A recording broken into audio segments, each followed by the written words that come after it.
Well, hello, hello. Good afternoon to you, one and all. Come on in, sit down, and get yourself comfortable. Short talk in the park. Hey, this time we're not fooling around. I really am in the park. See? Now that's Bermuda grass back there. It's pretty tenacious stuff. If you give it enough water, I mean, it's almost impossible to get that stuff out. But it does keep the weeds out. And then really, it's kind of thing is that if you get a nice tight batch of Bermuda, it snuffles out the weeds. Except not all of them. Them darn goat heads, they'll get in there.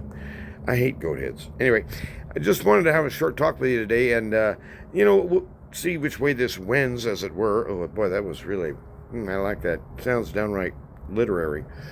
We'll see which way this goes, and I got a request from Ralph the guy. Hi, Ralph. Hey, thanks for watching, Ralph. And I give a little shout out here, and he asked a good question. You can see it yourself in the comments. It says, "Hey, can you talk about how to become a plumber?" And talk more about doing the job and kind of, if perhaps Ralph's interested or maybe knows somebody who's interested in becoming a plumber, okay? So, let's start. Now, this is a pretty broad topic, and am I going to cover it right? Yeah, well, maybe. But I just kind of wanted to get your feet wet, kind of get the idea in your head. Because, I mean, who can really describe their job? I mean, sometimes you sit down and talk to people, and they're working remote from their home and fiddling around with the computer all day. Can you describe what you did today? What got built? Who built it? And how much are we going to make in the deal? So, look here. I don't want to brag. I even made notes, and I'm going to give you a few little drawings, and, well, it's not going to be very good drawings, but I just wanted to give you an idea, because there's a real visual aspect for it in this topic that I consider. Now, I want to see this. This is beautiful. As we view the glorious Gomez Garden in its declining hours of the fall. Anyway, see, I got two rocks. Found them on the ground here. There's some space glasses. So I'm going to turn the two high-dollar telephone stand-up thing. Look at that. The guy's a tech genius. I was just wondering about this. I was wondering if I was going to get blazed in the face because I knew that sun was coming over that awning here. I just want to sit here for a minute and see how bad this is. I mean, I can rotate around to the other side, but then you might have to look at the sun. Let's see what happens. Oh, I don't like that thing in my right eye. Ugh. You could put an eye out. Well, probably not. Okay, let's see what this looks like. See if you're getting blazed in the face. Okay, I'll tell you what I'll do. Boom, boom, we'll split the difference. I'll rock it over that way. And now, essentially, all I got to do is switch around a little bit on my seat and kind of square up to the screen. Are we okay? Yeah, we've achieved tech savvy. The tech guys are really on board here. So, at any rate, you can see this is real professional production here. So, here for a short talk. What would old guys talk about? Well, you want to know what it's like being a plumber, do you? Well, okay, so where do you start? So I even made notes. It's very methodical.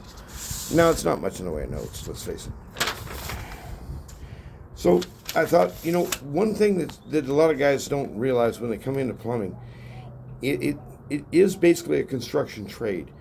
And if you can get a foundation in construction plumbing and do at least some of it somewhere and put it together and see how it works and why you have to be this deep, because in order to hit your heights, etc., etc. So on-the-job experience is really kind of number one, but it's the old question about, well, do you have any experience? No, I don't have any. Well, we're only looking for people with experience. But how do you get experience if you don't have none? So what a lot of guys do, to be honest with you, is they lie. You got any experience? Yeah, I used to work with my uncle. Yeah, we just did side jobs. Yeah, but I know pretty much what plumbing's all about. What does he know? We'll find out. But the thing is that, you got to get started somewhere. But the problem with construction plumbing is it's push, push, bang, bang, shove, hurry, hurry. It's these tract houses, lowest possible bid. That means there's no fat for errors. That means there's no fat for screwing around. We've got to get it done. We've got to get it done fast, now, and out the door. And so in that case, speed really matters. And this is one of the things, my weaknesses. I have never become a speedy plumber all these years. I've been at it almost 40 years now. I do good work. I know when I walk away, my stuff's right. Did I have to measure it 3 times? Probably. Did I lose my tape measure in the middle of it? Yeah, probably. But the thing is that there's different styles, different personalities, and so you get strengths and weaknesses. And so some guys do the lion's share of the work; they roar right through it, and then there's guys like me that come back, fix all the stuff, make it right, so you don't get busted on it later, or it doesn't make your life horrible 4 months from now when all the tile work's done, that kind of thing. So at any rate, I think if you can think of plumbing as a field, there would be substrata within it, and so what you find is that I call it flavors. There's different flavors of plumbers. And if you think about it, let's say you got a great big commercial job in, a big city. It's 43 stories tall. Well, who's plumbing that thing? Almost certainly union plumbers. And, the thing is, when they do a big union job, they might be bringing guys in from 100 miles away or even more for just this one job. Then when the job's done, they go away. So the union angle, I've never worked union plumbing. And I've been in a non-union state all these years, which means you don't have to join a union to do plumbing here. So you end up with two breeds of journeymen in this state. There's state-approved journeymen, and even though if you're a union journeyman, you still have to become state-approved, but I think it's waived. I think you're let in with your journeyman card as a union plumber, but that part, you'd have to check the rules, okay? Because there's union reps who could tell you the straight story. I'm clearly making stuff up. So the thing is that you got flavors. One of them's what you call commercial or heavy commercial, multi-story stuff, big stuff. There's what I did for years and years was residential plumbing, construction plumbing, and that's bang them out, make the house go slap, got to get to the next one, and house after house after house, and I got good relatively at just doing repetitive plumbing, but that was all with frames. The studs are wide open. We're dealing with new plumbing, and we hope it was in the walls on what's called rough-in. And so here in New Mexico, now it depends on where you're at, what part of the nation, there's different styles of building. Like I remember being in the Midwest, I believe in the Twin Cities. I was visiting someone's home. Down in the basement, you could walk down there, you could see all the plumbing coming through right overhead. I thought, boy, this would be a really easy place to plumb. So they built on stem walls and then used floor joists and stuff. Well, that's kind of standard, but down here, almost everything's built on slab. And so what that means is you got form boards up, or worse yet, even only strings, and that's your measure off point. And you nail left, right, and elevation, your sewer line underground so that your risers, there's a vent coming up for every drain, and then there's a drain in some cases. So as an example, on a lavatory, you'll only have one penetration coming through the slab. Why? Because the drain's above slab. On the shower, though, you'll have two pieces. One comes up, that's called a vent. There's one that comes out sideways with a trap on it, that's underground. That's your shower drain. So if it's anything on that T, if it's above this point, it's called vent, and then this one's called drain. So there's basic ideas, and it's pretty simple. It goes downhill. And so you got to know how to read a level, you got to know how to read a tape measure, and it does help if you can read blueprints. There's a lot of guys I've worked with over the years in construction who do not know how to read blueprints.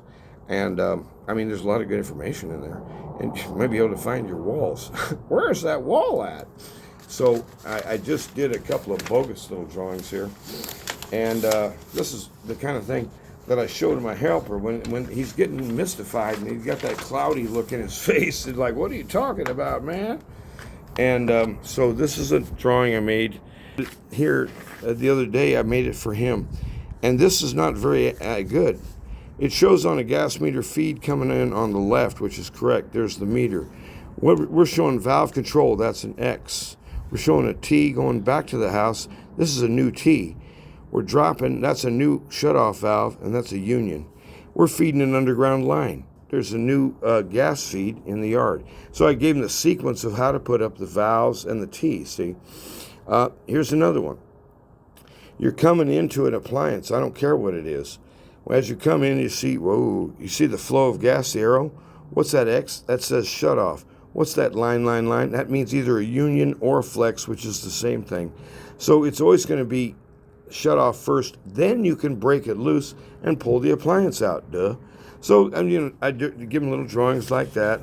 And, sometimes on commercial plans, you'll see drawings that are really like that. They'll show you how they want their water heater hooked up, stepwise.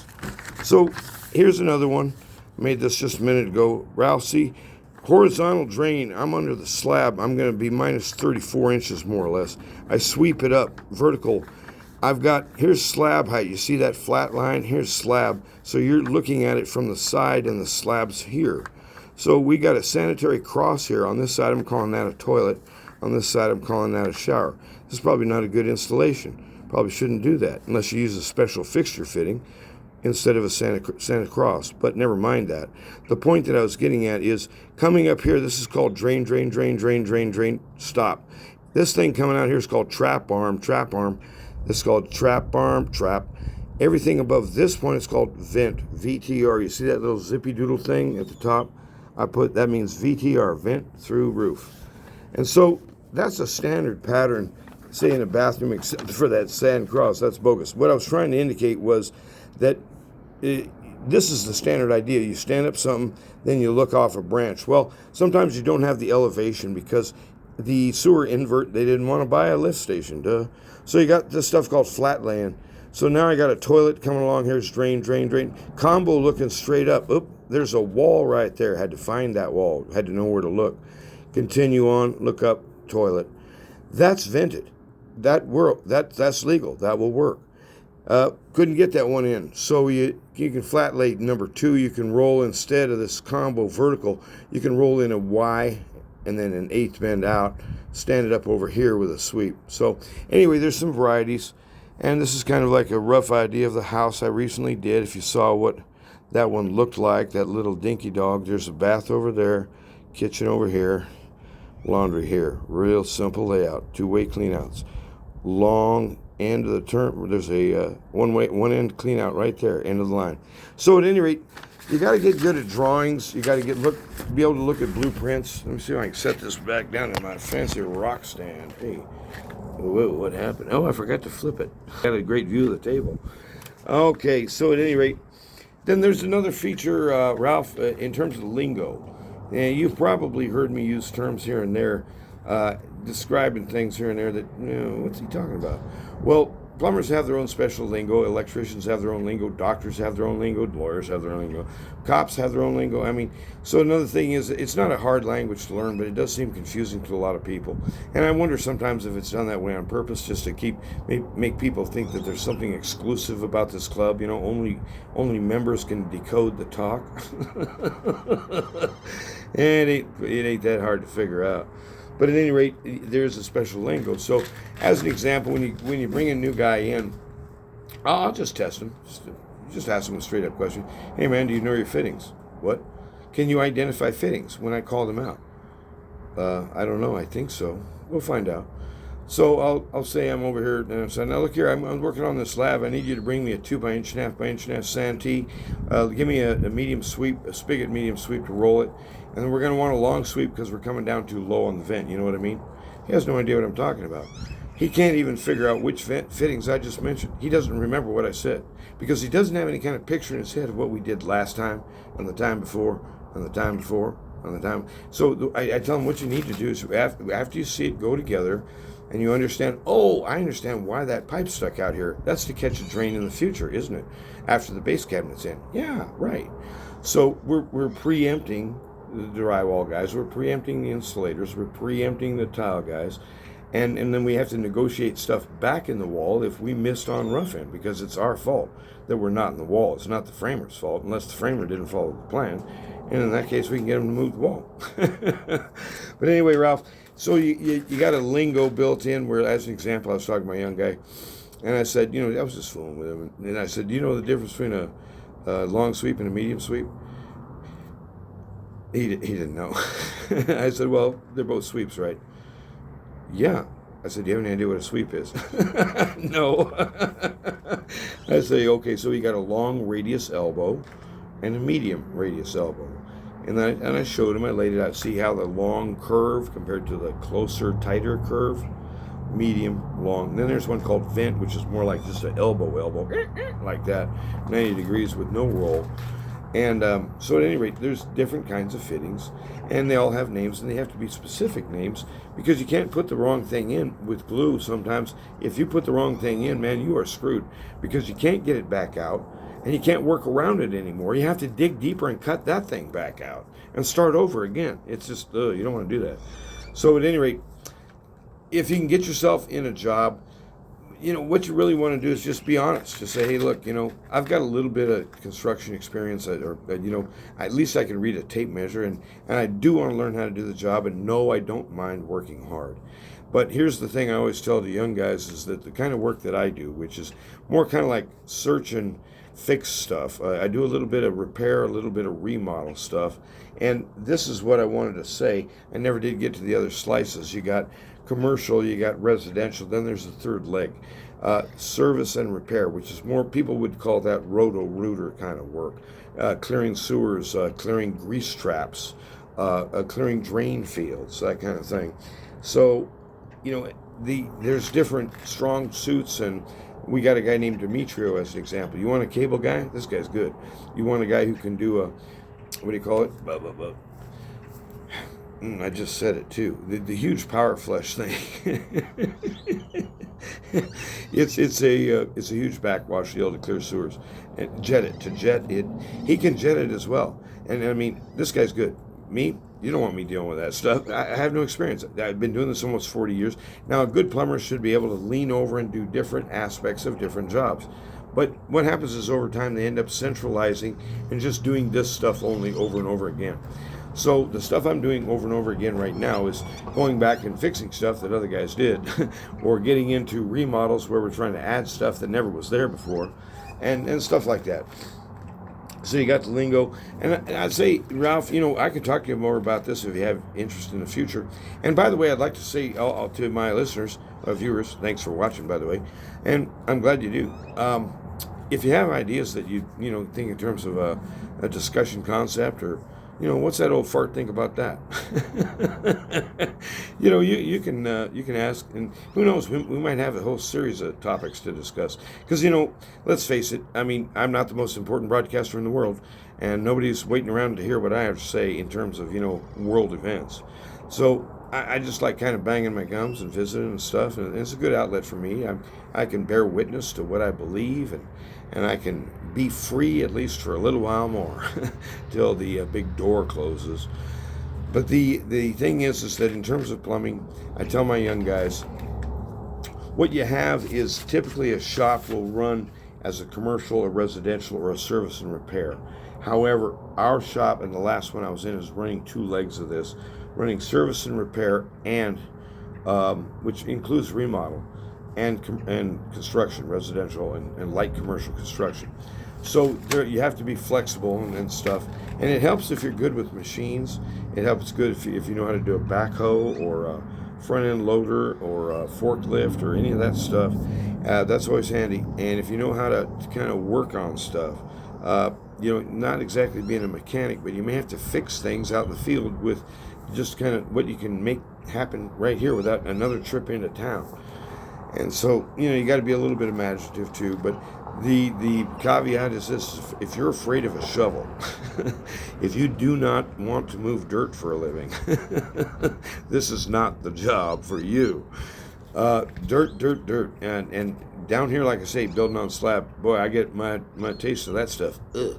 And the thing is that it's hard work, and some of that dirt's almost impossible to get out without jackhammering it out. Which makes you wonder, why do they need concrete? They could have just built on the dirt. Well, that isn't quite that hard. But at any rate, Ralph, think it over, and if you'd like to become a plumber, what I would recommend is, it's like this. What I would do is I would go down to the local plumbing warehouse. There's got to be a warehouse in your area that sells to plumbers who buy and sell fittings, appliances, sinks and stuff, toilets and whatnot. And they'll have a warehouse and a commercial counter. Look in that room for a what do you call it? A punch-up board, a tack board. There's a lot of people are always looking for help. And if you just be honest with them, hey, look, I don't have a lot of experience, but I'm willing to learn, and I'm a quick study. And let them figure out whether you're worth something to them or not.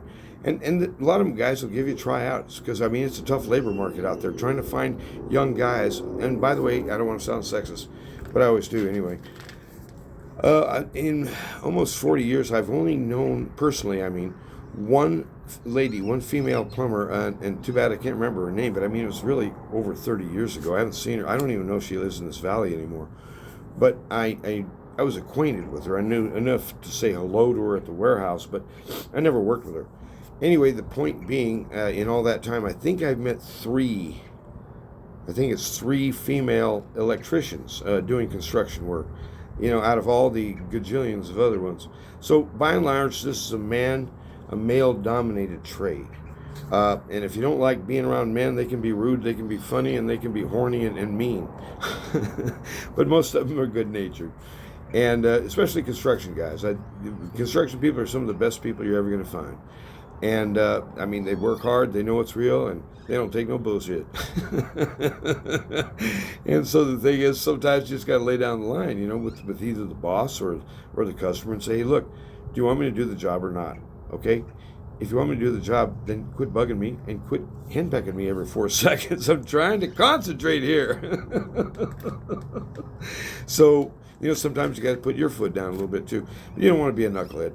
So the thing is that plumbing's a good trade. It's a hard work. Look at these hands here. I've always got a cut or a bruise or three. Look at that. What's that stuff? That's a mixture of gray glue and black iron, I think. Maybe cast iron. I don't know. I apparently didn't wash my hands too well this afternoon. Oh, I know what that is. When you're working with solder, copper, there's stuff called flux. It's a low level acid. So you put flux on before you solder, soft solder that is, not silver solder. And anyway, that greens your skin up. It's like wearing a copper ring. Your skin greens up. That residue off the copper plus the acid. I mean, it sinks right in. It soaks into your skin real good. And if you're afraid of cuts and wounds and bruises, if you're afraid of banging your ankle or twisting your knee, well, then you might want to look for another job. But plumbing's not a real hard job, but sometimes it can be very physically demanding. And you got to have some kind of a get with it and make it happen, kind of a gung-ho attitude, like we ain't quitting until this is done. Because, you'll see this when guys start digging, they get about a quarter of the way in and they kind of crap out. They just run out of gas, man. And if you can just keep a steady rhythm, keep a steady pace, you don't stop. You don't stop till this job's done. Well, is it going to have to leak over until tomorrow? We'll find out. But we ain't going to find out if we're standing around speculating about it. Keep digging. So, I got a lot of fire out of the guys, too. I got a lot of fire under myself. Sometimes I get lazy. But I thank you for asking, Ralph, that, plumbing's been good to me. It's okay. And I never aspired to have clean hands and be, polished and suave and debonair and, riding around in a Lamborghini. I don't even like people like that. Why the hell would I want to be one of them? So the thing is that I aspire downward. I admire blue-collar trades. I admire blue-collar workers, people who get up every day and make it happen. They're carrying the world on their backs. They're doing all the work, except for all this computer stuff. Oh my gosh, that computer stuff. I don't want to have anything to do with it, and it's taking over more and more. The venues are becoming narrower, the lanes are becoming narrower, where if you want to purchase something or have a service done, it's exclusively through the web, not optionally through the web. And the idea of calling a human being on the other end of a phone line, that's becoming a luxury item. That creeps me out bad time, because it basically puts me out of the market. I don't know how to do any of that stuff, and I don't want to learn because I despise computers. And I don't think they like me much. But anyway, Ralph, think it over, and here's another idea. Go down to the warehouse and, spend a half hour. And, see the people coming in, going out. That guy looks like a plumber. Hey, man, how you doing? Do you mind if I just talk with you for a minute? What do you want to talk about? And say, hey, look, man, I'm thinking about getting into the trade, and I really don't have any connections. Do you know of anybody who's hiring? Because, see, you already went down and checked the bulletin board because they put help wanted on them things, little cards all the time. People are always looking for help. But you ask somebody one-to-one, hey, Hey, look, you say your name's Clarence or Carlos or whatever, whatever the name is. Hey, Carlos, give me a clue. Do you know of anybody right now in town who's hiring who could deal with a guy like me, who, I mean, really doesn't have a lot of, presence of mind in terms of how to do a plumbing job yet, but I'm learning and I need more practice. But in other words, I'm willing to enter as a helper. Uh, well, the personal touch right there. And then here's what you do. If you get Carlos or somebody to tell you a name, like, yeah, well, you might try ABC Plumbing down there on 3rd Street or whatever. You walk into ABC. Yeah, how you doing? Hey, Carlos from Archuleta Plumbing. He told me to come on over here. Oh, yeah, Carlos. You know him? Not really. But he gets your foot in the door. See, you make connections by mentioning names that they know and they feel confident with. And then you didn't lie. You just said, hey, Carlos sent me here. If they want to presume that you're close personal friends, that's their head trip. But you got to get your foot in the door. And then once you have some experience, then you can decide, hey, do I even want to do this? Do I hate it or what? Because some plumbing work is just fiercely ugly work to do. And I mean, if you get into some of that, you might just hate it absolutely and say, I hate this. But that's only a fraction of plumbing. That's just a small part. So you could probably talk to your boss and say, hey, look, dude, this thing's killing me. My back can't handle it or whatever. Can we find something else that I still want to help, but this thing's hurting me bad, and I don't want to do workers' comp. We're not going there. See, you want to show him that you're on his side, right? And you just make yourself indispensable. It isn't that hard to do. Young people don't seem to understand this, but I've been doing it all my life. I think in the last, it'll be almost 50 years next summer that I've been working. I think I've been unemployed like 3.5 weeks total. It's not hard to find a job if you want one, but you got to like working. And see, that's the thing. A lot of people don't like working. They just live for Friday. Got to get off that 3-day weekend. Why? You got to get away from work. Get away from work. It's like, if you hate your work that bad, maybe you ought to get a different job. You spend a lot of time there. Why not enjoy yourself? If you can't have fun doing work, what's wrong with your head? Get a different job. Get a job you love. And so, I know here's the last thing, Ralph. Here's the best part of any job. Doesn't matter whether it's plumbing or anything else. Here's the best part of any job. The people. Here's the worst part of any job, Ralph. The people. So you be good people and you'll meet good people. If you put on an honest face and work hard, it pays off. It really does. You make connections with the right kinds of people because they know they can trust you. That makes all the difference because there's a lot of people you just can't trust. They say, but they don't do. They promise, but they don't perform. They give you, we'll be there on this date, but you're not there. And you show up on site finally 5 days later. Well, the customer's about ready to blow up. Where have you been? It's like, well, this is the first I've heard about it. They just told me this morning to come over here. You start getting into situations like that, it's time to back off. You got management issues, and you don't have to be the bad guy. You just say, hey, look, would you like the plumbing job done or not? I mean, have you found a different plumber? I know you're not happy. Do you want it done or not? And if they don't want it done, pack it up, go. And just call the boss, say they canceled. But you don't have to fool nobody and you don't have to lie. And that's one of the things I like about this job. And that there's very little need for, shall we say, deception in order to succeed. So go out and get yourself a journeyman card, and better yet, become your own plumbing contractor, Ralph. And you can call it Ralph the Guy's Plumbing. And you can have a specialty, whatever you like. And just, you can make it happen. Because a lot of guys do that. They run their plumbing company. Now, are they really a very good plumber? Are they even a plumber at all? No, but they have the license. And they can hire plumbers who do know what they're doing. And they do know how to make it happen. So you don't have to necessarily go in for the knowledge end first. The knowledge comes with the doing. That's my attitude. And besides, why would you want to know anyhow unless it's involved with something real? Why do you want to store trivia in your head? Have a good day, Ralphie. And have a good day, all of you who are watching. And thank you all for watching. Have a blessed Christmas season, in case I don't say that. And I mean, that's a Merry Christmas with a capital Christ right there in the middle of it. In case you were wondering whether I plan on stepping on anybody's toes about, say, something called Kwanzaa and crap. And introducing, shall we say, sundry holiday season events. Not me. That's all bogus, man. Woo, make it go away. Have a good day.